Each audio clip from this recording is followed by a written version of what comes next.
Mesdames, Mesdemoiselles et Messieurs, bonjour à toutes et à tous. Soyez les bienvenus. Vous êtes sur la tribune d'éveil des consciences. À la une de l'actualité internationale, notre épilogue nous transporte directement au Burkina Faso.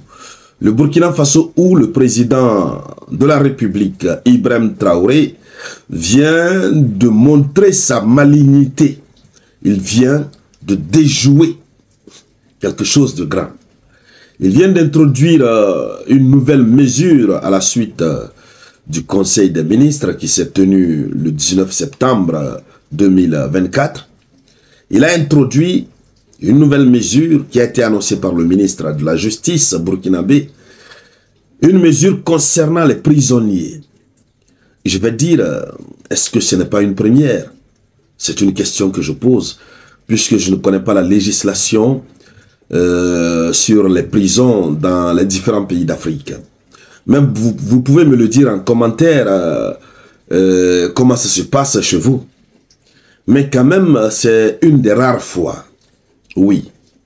Mais c'est une mesure qui ne fait pas du tout plaisir à la France. La France est mal à l'aise. Puisque Ibrahim Traoré, c'est l'homme qui voit très loin. Et on le dit très souvent. L'homme sage voit très loin le danger et puis il l'évite. C'est un jeune. Alors, Ibrahim Traoré a introduit une nouvelle mesure qui vise à désengorger les prisons.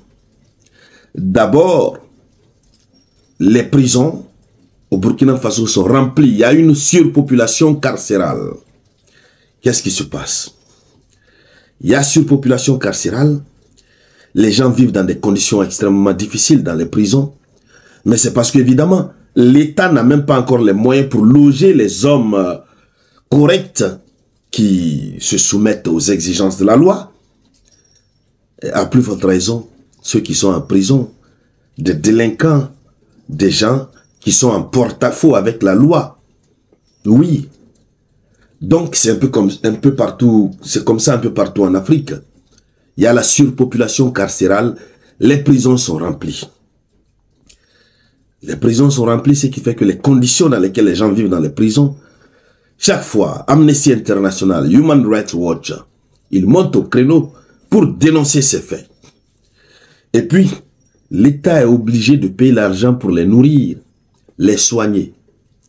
Pendant qu'ils sont là couchés au calamar, tranquillement, dans une paix samouraïtique, même si la prison, c'est une mauvaise chose. Alors, Ibrahim Traoré s'est assis, il a réfléchi. On va continuer à les laisser en prison, à les nourrir gratuitement. Pourtant, ce sont des bras valides. Gain, gain, gain, gain, la décision est tombée. Allons-y donc dans les profondeurs, chères dames, chers messieurs. Oui, allons-y dans les profondeurs. On va voir les détails de cette situation.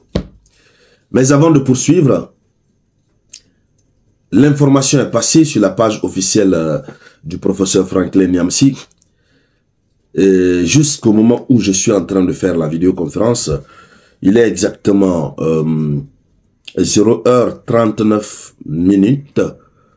le 21 septembre 2024, 0h39 GMT. Le professeur Franklin Nyamsi a annoncé que sa chaîne YouTube de 409 000 abonnés a été piratée. Lorsque le piratage était en cours, il avait annoncé sur sa page. Et après, il a annoncé que le piratage a été confirmé. Oui. Et puis déjà, on voit une diffusion déjà sur sa chaîne. Mais ce qui est très étonnant, quand vous partez sur sa chaîne YouTube piratée, vous ne voyez plus aucune de ses anciennes vidéos. Mais vous voyez des vidéos, ils ont même changé le nom de la chaîne. Vous voyez des vidéos de l'équipe qui a piraté, qui datent depuis 7 mois. On dirait qu'ils avaient déjà diffusé sur sa chaîne, sans qu'ils ne le sachent, sans que les gens le sachent. En tout cas, c'est compliqué. Bref, nous apportons tout notre soutien au professeur Franklin Nyamsi. Et c'est comme pour vous dire, la lutte dans laquelle nous sommes, ces gens ne l'aiment pas, je vous l'ai déjà dit. Je vous ai dit à plusieurs reprises. Ils sont à notre trousse, ils vont passer par tous les moyens. C'est pourquoi nous avons créé notre canal Telegram. Nous avons aussi un canal WhatsApp pour nous permettre de rester en contact. Puisque, quel que soit ce qu'ils vont faire, on va toujours créer à nouveau. Mais lorsqu'on crée, il faudrait qu'on soit en contact. C'est de cela qu'il s'agit. Allons-y donc dans les profondeurs. Oui. Qu'est-ce que Ibrahim Traoré a prévu? Entre parenthèses, je vais laisser le lien du canal Telegram. Bon, les 2 vidéos précédentes, j'ai oublié carrément. J'étais obligé de mettre en commentaire.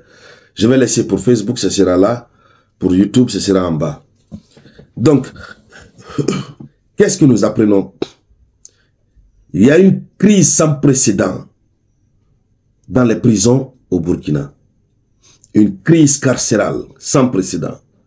Et des dépenses exorbitantes. Donc le Burkina Faso se lance dans une réforme audacieuse. Oui, le président a procédé à l'annonce le 19 septembre. La mesure va être quoi? Il s'agira... Non, mettez beaucoup de j'aime pour sécuriser la vidéo. Et mettez beaucoup de commentaires. Surtout mettez oser, c'est déjà gagné. Il s'agira de remplacer l'emprisonnement systématique par des peines de travail d'intérêt général. C'est ça la mesure. Au lieu de mettre les gens en prison, ils passent toute la journée là-bas. Ils vont aller travailler pour l'État.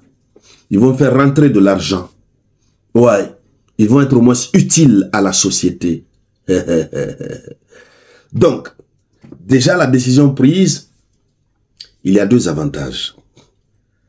Lorsque les gens sont entassés comme dans des boîtes voilà, je ne veux pas dire lorsqu'ils sont beaucoup regroupés comme ça, dans une petite cellule, ça les frustre, ça les énerve. Donc ils sont déjà naturellement énervés. D'abord à cause de leur peine, ils sont naturellement énervés. Et à cause du fait qu'ils sont dans des conditions difficiles, ils sont aussi beaucoup plus énervés. Alors, qu'est-ce qui va se passer? La France est capable de pousser des gens à commettre des infractions. On les propose des gros montants, on les donne de gros montants, et puis ils partent en prison. Ils partent en prison, ils promettent, ils donnent aussi de gros montants à ces prisonniers pour les demander peut-être une révolte. Oui. Alors, ça peut imploser à partir de l'intérieur. Donc pour éviter tout ça là, ça c'est le premier avantage. Ça permet d'éviter des situations pareilles. Deuxièmement, le fait pour eux d'aller travailler, ça réduit les dépenses de l'État, mais ça permet à l'État de gagner de l'argent. Et deuxièmement, eux-mêmes qui sont en prison, ils ne seront plus dans les 4 murs. Peut-être on va les déverser dans un champ, ils seront là en train de travailler. Celui qui voudra s'enfuir, bon, il n'a qu'à tenter, mais l'État est toujours fort. Alors donc, vous avez des commentateurs français qui commencent à se plaindre pour dire oui, ces prisonniers, ils vont aller les soumettre au travail forcé. Pourtant, le travail forcé a été aboli il y a longtemps, etc., etc. La France n'est pas contente. Si vous voyez un tel commentaire quelque part, c'est un mécontentement de leur part. Oui, puisque leur plan est seulement en train d'être voué à l'échec. Parce que le jeune président Ibrahim Traoré, il ne joue pas avec ses réflexions et ses visions.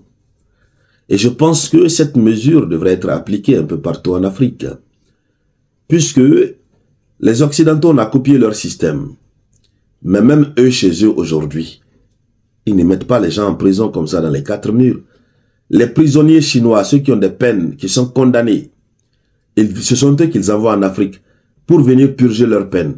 On les apprend un métier. Ils viennent, tous ceux qui voyaient construction des ponts, etc., etc.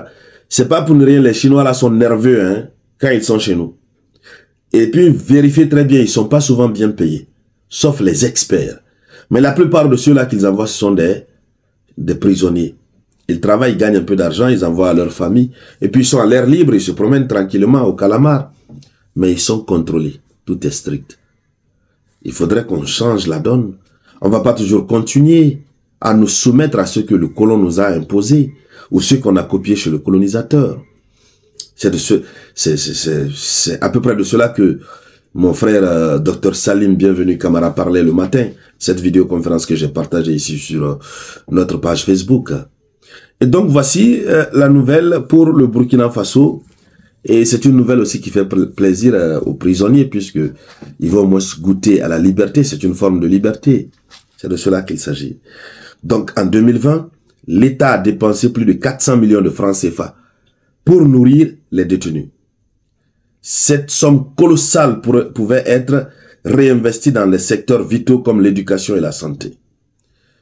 Donc voici ce qu'il faut dire à ce sujet. On dit félicitations à Ibrahim Traoré. Voilà, il y a beaucoup à dire sur ce sujet, mais je préfère me limiter là.